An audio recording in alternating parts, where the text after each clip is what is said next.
RSS के लोग सुन लो, आपने कहा कि मुझे माफी मांगनी चाहिए, मैं कभी माफी नहीं मांगूंगा, फिर बोलूंगा। अमित शाह और नरेंद्र मोदी गद्दार हैं क्योंकि उन्होंने कॉन्स्टिट्यूशन पर आक्रमण किया है। सुन लो अच्छी तरह। नमस्कार, आदाब, सत श्री अकाल, जय भीम, जोहार। मेरा नाम है नवीन कुमार। नेता प्रतिपक्ष राहुल गांधी ने प्रचंड गर्मी के मौसम में आग ही लगा दी। मोदी शाह दोनों को बिना किसी लाग लपेट के सीधे गद्दार बोल दिया। बीजेपी का तिलमिलाना स्वाभाविक था और वो तिलमिलाई, बुरी तरह तिलमिलाई। कैसे तिलमिलाई, इस पर आगे बात करेंगे। लेकिन राहुल यही नहीं रुके। उन्होंने अमेठी में कहा कि देश का कारोबारी तबाह हो रहा है और मोदी मेलोनी को मेलोडी टॉफी खिला रहे हैं। असल में राहुल 2 दिनों के दौरे पर रायबरेली और अमेठी पहुंचे थे और पहुंचने से पहले मेलोनी के लिए मोदी के टॉफी प्रेम पर एक ट्वीट दाग कर गए थे। उन्होंने लिखा, आर्थिक तूफान सिर पर है और हमारे प्रधानमंत्री इटली में टॉफी बांट रहे हैं। किसान, युवा, महिलाएं, मजदूर और छोटे व्यापारी सब रो रहे हैं। पीएम हंसकर रील बना रहे हैं और बीजेपी वाले ताली बजा रहे हैं। नरेंद्र मोदी आपसे कहते हैं कि विदेश मत जाओ, आपसे कहते हैं सोना मत खरीदो, आपसे कहते हैं इलेक्ट्रिक गाड़ी खरीदो, विदेश मत जाओ, और फिर हजारों करोड़ रुपए के जहाज में विदेश चला जाता है। आप लोग चुप रहे, आप लोग एक शब्द नहीं बोलते हो। आपको भाजपा के नेताओं की प्रचंड नौटंकियां तो दिखाई दे ही रही होंगी। हेमा मालिनी हवाई जहाज से उड़कर और उसके बाद लंबी गाड़ियों के विशाल काफिले में चलकर बैटरी रिक्शा में फोटो खिंचवाने मथुरा पहुंची थी।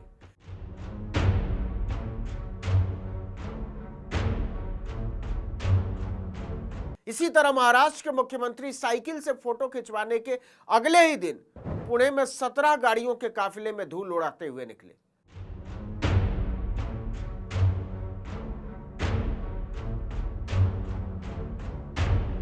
कोई दिन ऐसा नहीं जाता जब भाजपा के किसी नेता की बैटरी रिक्शा, ऑटो, साइकिल या ट्रेन में चलने की नौटंकीबाजी सामने नहीं आ रही है। लेकिन राहुल गांधी तेल के इस खेल पर हमला बोलते हुए मोदी के दूसरे मित्र अडानी के बाद अंबानी के दामन तक पहुंच गए। भाइयों बहनों, नरेंद्र मोदी ने हिंदुस्तान के आर्थिक सिस्टम को बेच दिया है। फिर से बोलता हूं, नरेंद्र मोदी ने हिंदुस्तान के आर्थिक सिस्टम को बेच दिया है। उसने अडानी को, अंबानी को और अमेरिका को हिंदुस्तान का आर्थिक सिस्टम पकड़ा दिया है। अब आर्थिक तूफान आ रहा है और नरेंद्र मोदी और हिंदुस्तान की सरकार आपको नहीं बचाती। दरअसल पिछले दिनों एक रिपोर्ट आई है कि रूस पर प्रतिबंधों के बावजूद तेल खरीदने की वजह से अमेरिकी टैरिफ का जो दंड नरेंद्र मोदी ने देश को चुकाने पर मजबूर किया है, वो अंबानी को और अमीर बनाने के लिए था।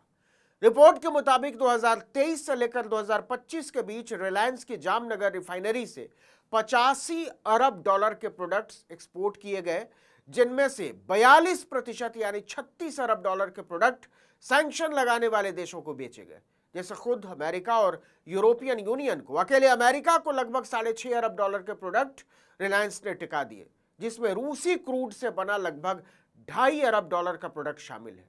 इसको रिफाइनरी लूप होल कहते हैं, जिसमें रूस सैंक्शंस बाईपास करके तेल बेचता है और रिलायंस मोदी जी की कृपा से मोटा मुनाफा कमाता है। कुछ रिपोर्ट्स में तो कंपनी को रूस की युद्ध मशीन का स्पॉन्सर तक कहा गया। आपको याद हो तो ट्रंप ने इसे लेकर भारत पर टैरिफ बढ़ाए और खुलेआम रिलायंस को टारगेट किया। आलोचकों का कहना है कि आम भारतीयों को सस्ते पेट्रोल डीजल का पूरा फायदा ट्रांसफर करने की बजाय मोदी ने अंबानी की तिजोरी भरी। राहुल एक बार फिर से इसे लेकर बुरी तरह हमलावर है। ये बातें राहुल गांधी यूपी में क्यों बोल रहे हैं, दिल्ली में भी बोल सकते थे, क्योंकि उत्तर प्रदेश अब कांग्रेस के लिए बहुत नाजुक राज्य हो गया है। इसलिए राहुल लगातार यूपी का दौरा कर रहे हैं, खासकर रायबरेली, अमेठी का। आपको बता दें कि लोकसभा चुनाव 2024 के बाद राहुल पूरे 6 बार रायबरेली आ चुके हैं। यह उनका 7वां दौरा है। इससे पहले वो 19 जनवरी 2026 को रायबरेली पहुंचे थे। यही वजह है कि बीजेपी को मिर्ची लगी हुई है। भाजपा ने पूरी पलटन उतार दी हमला बोलने के लिए।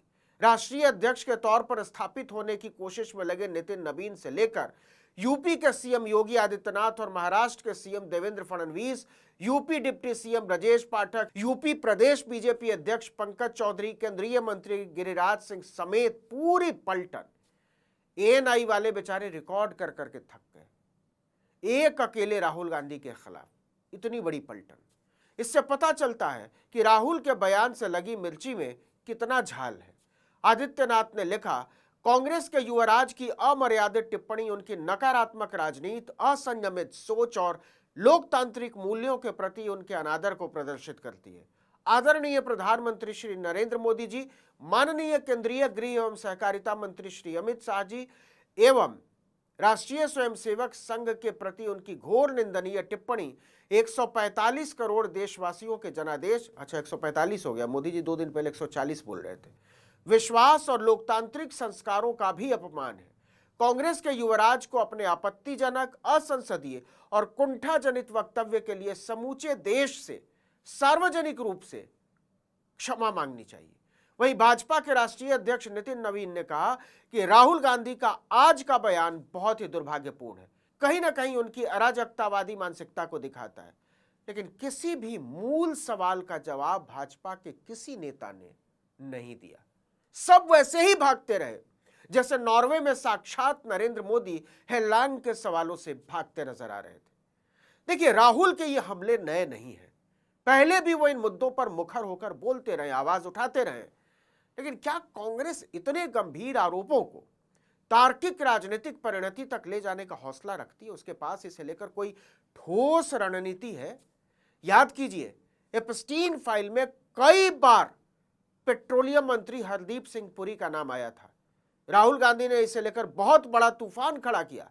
खुद हरदीप सिंह पुरी ने माना ऑन रिकॉर्ड कि औरतों के लिए दुनिया के सबसे बड़े दरिंदे जेफरी एप्स्टीन के साथ उनका याराना था, आना जाना था, पीना खाना था। बावजूद इसके कांग्रेस पार्टी उनका इस्तीफा नहीं करवा पाई। भाजपा को कांग्रेस की एक कमजोरी पता लग गई है कि वो मुद्दा उठाती है, कुछ दिन चिल्लाती है और फिर खुद ही उसको छोड़कर आगे बढ़ जाती है। सवाल यह नहीं है कि राहुल गांधी क्या बोल रहे हैं, सवाल यह है कि क्या इससे राजनीति की कोई हवा बदल सकती है? क्या कांग्रेस पार्टी अपने नेता के उठाए हुए सवालों पर तूफान खड़ा करने की इच्छा शक्ति रखती है? एक राहुल के बयान पर भाजपा ने राष्ट्रीय अध्यक्ष से लेकर दर्जन भर मुख्यमंत्रियों, उप मुख्यमंत्रियों, मंत्रियों, सांसदों को झोंक दिया। ढूंढ कर देख लीजिए कांग्रेस के कितने नेताओं के बयान राहुल गांधी की बात को आगे ले जाते हुए आपको मिलते हैं। लड़ाई यहां है। इस वीडियो में इतना ही, लेकिन अगर आपने आर्टिकल 19 इंडिया को अब तक सब्सक्राइब नहीं किया तो फौरन कर लीजिए, बेल आइकॉन दबाइए, घंटी जैसी आकृति लाइक कीजिए और कमेंट करके बताइए हमारा वीडियो आपको कैसा लगा। हमारा ट्विटर हैंडल है article19_India और मेरा ट्विटर हैंडल है नवीन जर्नलिस्ट। नमस्कार।